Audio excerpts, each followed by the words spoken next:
আসসালামু আলাইকুম। মনসুর অনলাইন স্কুলের পক্ষ থেকে সবাইকে স্বাগতম। প্রিয় শিক্ষার্থী বন্ধুরা, আজকে আমি তোমাদের সাথে যে ভিডিওটি শেয়ার করছি সেটি হলো class 9-10 English grammar unit 1 lesson 3 page 9। অর্থাৎ আজকে আমাদের মূল টপিকসটা হবে হলো এই কি নিয়ে, জেন্ডার নিয়ে, রাইট? অর্থাৎ আজকে আমাদের মূল টপিকসটা হলো এই জেন্ডার নিয়ে, রাইট? তাহলে দেখো কি বলছে, জেন্ডারে কি বলছে আমরা একটু আলোচনা করি। অ্যাক্টিভিটি এ তে আমরা আজকে আলোচনা করব, রাইট? তাহলে দেখো, all the teachers were invited to the party. সকল টিচারকে কি করা হয়েছে? ইনভাইট করা হয়েছে, পার্টিতে করা হয়েছিল। তারপর দেখো, their spouses and children were also, আর সেখানে কি ছিল? spouses and children, spouses স্বামী স্ত্রী and children অনেক ছেলে মেয়েও ছিল। ইনভাইটেড, এখানে ছেলে মেয়ে এবং স্পাউসেস কেও কি করা হয়েছিল? ইনভাইট করা হয়েছিল। বাট মিস্টার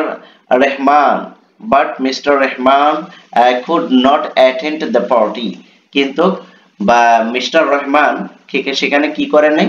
অ্যাটেন্ড করে নাই। বিকজ, কারণ his wife was ill, কারণ তার ওয়াইফ ছিল অসুস্থ। as his son, তার son and daughter were away from home, আর তার মেয়ে এবং ছেলে বাসার বাইরে ছিল।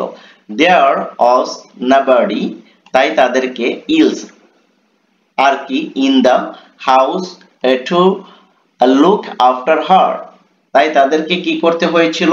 nobody, কেউ ছিল না, ইলস আর কি in the house to look after her, তাই তাদেরকে কেউ দেখাশোনার জন্য কি ছিল না? বাড়িতে ছিল না, রাইট?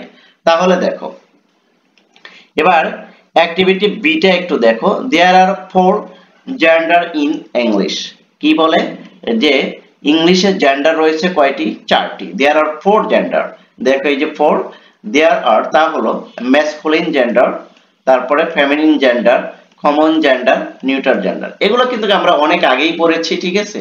এগুলো সম্পর্কে আমাদের আগেই নিজ ক্লাসে আমরা ধারণা পেয়েছি। তারপরে তোমাদেরকে দেখাচ্ছি, দেখো একটু ডিপলি আমরা কিছু আলোচনা করব, সেগুলো দেখো। now fill in the gap in the following sentence to understand what is gender denotes, অর্থাৎ দেখো জেন্ডার সম্পর্কে কি বোঝায় এই গ্যাপটা দেখে তুমি বুঝতে পারবে, রাইট? তাহলে দেখো এখানে কি বলছে, the masculine gender denotes, masculine gender বলতে বোঝায়। এই denotes মানে কি জানো? denotes মানে কিন্তু বোঝায়, ঠিক আছে?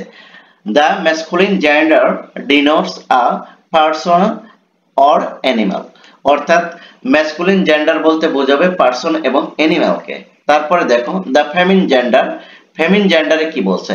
feminine gender refers to person and animals, feminine genderটাও কি পারসন এবং অ্যানিমালকে রেফার করে। and থার্ড যেটা common gender refer both, আর কমন জেন্ডারটা কি করবে? রেফার করবে both, উভয়কে, and person and animals, person এবং অ্যানিমাল উভয়কেই রেফার করে কোনটা? Common gender, right? নাম্বার 4 হতে দেখো কি বলছে, the neuter gender, অর্থাৎ স্ত্রী এবং পুরুষ কোনোটাই বোঝাবে না, এটা কি একটি জড় পদার্থকে বোঝাবে, সেটাই হলো নিউট্রাল জেন্ডার। যেমন দেখো, denotes the things which is neither nor, অর্থাৎ যেটা কি করবে না, স্ত্রী এবং পুরুষ কোনোটাকেই না বুঝিয়ে শুধুমাত্র জড় পদার্থকে বোঝাবে, সেটাই হলো নিউট্রাল জেন্ডার, রাইট?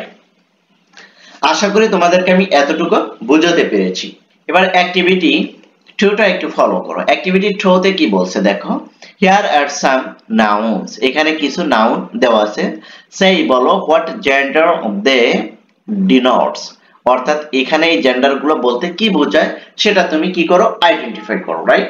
তাহলে দেখো আমরা ইজি ভাবে বলতে পারি, ম্যানটা কি ম্যাসকুলিন জেন্ডার, আর উইমেনটা কি ফেমিনিন জেন্ডার, আর স্টুডেন্টস এটা কি কমন জেন্ডার। কারণ এই যে দেখো both কে রেফার করছে, পারসন এবং অ্যানিমাল দুটো থাকবে, কিন্তু সেটা দুটাকেই both বোঝাবে, রাইট? তারপর দেখো ক্যামেরা, এটা কি নিউট্রাল জেন্ডার, যেটা কি কোনো বস্তুকে বোঝাবে, রাইট? সেটা কিন্তু কোনো অ্যানিমালকে বা কোনো পারসনকে বোঝাবে না, সেটা কি নিউট্রাল জেন্ডার। এবার দেখো এই যে আঙ্কেল, আন্ট, তারপর ডক্টর, ফ্লাওয়ার, আশা করি এভাবে কিন্তু তোমরা সবই বুঝতে পারবে। তারপর দেখো ব্রাদার, সিস্টার কি ম্যাসকুলিন এবং ফেমিনিন, তারপরে আছে সিবলিং, এখানে কি সিবলিং মানে কি ভাই বোন, ঠিক আছে। আর এই যে পেন দ্বারা দেখো কি বুঝাইছে, একটা বস্তুকে বুঝাইছে। আর সিবলিং দ্বারা কি কমন বুঝাইছে, অর্থাৎ এখানে ছেলেও থাকতে পারে মেয়েও থাকতে পারে। তারপরে দেখো লায়ন, লায়ন, লায়ন্স। তারপরে প্রফেসর, এখানে কি প্রফেসর ছেলেও হতে পারে মেয়েও হতে পারে। টেবিল একটা বস্তুকে বোঝাচ্ছে, অর্থাৎ এই প্রফেসর এটা কি কমন জেন্ডার, রাইট। তারপর দেখো policeman, তারপর এখানে দেখো police women, তারপর দেখো police person, police person এখানে কি এটা দ্বারা কিন্তু দুটাকেই ছেলে মেয়েকে বোঝাচ্ছে, যার কারণে এটা কিন্তু কমন। আর নিউট্রালটা কি হচ্ছে ড্রেস। আশা করি তোমরা বিষয়টা কিন্তু বুঝতে পেরেছো, রাইট। অর্থাৎ আমি আবারও বলে দিচ্ছি যে ম্যাসকুলিন বলতে বোঝাবে কি ছেলেদের ক্ষেত্রে সেটা পার্সন এবং অ্যানিমাল হতে হবে, আর ফেমিনিন বলতে বোঝাবে সেটা কি মেয়েদের ক্ষেত্রে, আর সেটাও পার্সন এবং অ্যানিমাল হবে, রাইট। আর কমন যেটা সেটা ছেলে এবং মেয়ে বোথ কে কম্বাইন্ড করে বোঝাবে, রাইট। কম্বাইন্ড করে বোঝাবে, এটা ছেলে এবং মেয়ে দুটোটাই থাকবে, আর সেটা হলো কমন জেন্ডার। আর নিউট্রাল জেন্ডার যেটা ছেলে মেয়ে কোনোটাকেই বোঝাবে না, বাট এটা একটি জড় পদার্থকে বোঝাবে, সেটা হবে কি নিউট্রাল জেন্ডার। আশা করি তোমরা বিষয়টা বুঝতে পেরেছো। তারপরেও যদি কোথাও বুঝতে যদি তোমাদের সমস্যা হয়, তাহলে অবশ্যই তোমরা আমাকে কমেন্ট সেকশনে জানাবে, আমি তোমাদের কমেন্টসের রিপ্লাই দেবো ইনশাআল্লাহ। থ্যাংক ইউ সো মাচ, আল্লাহ হাফেজ।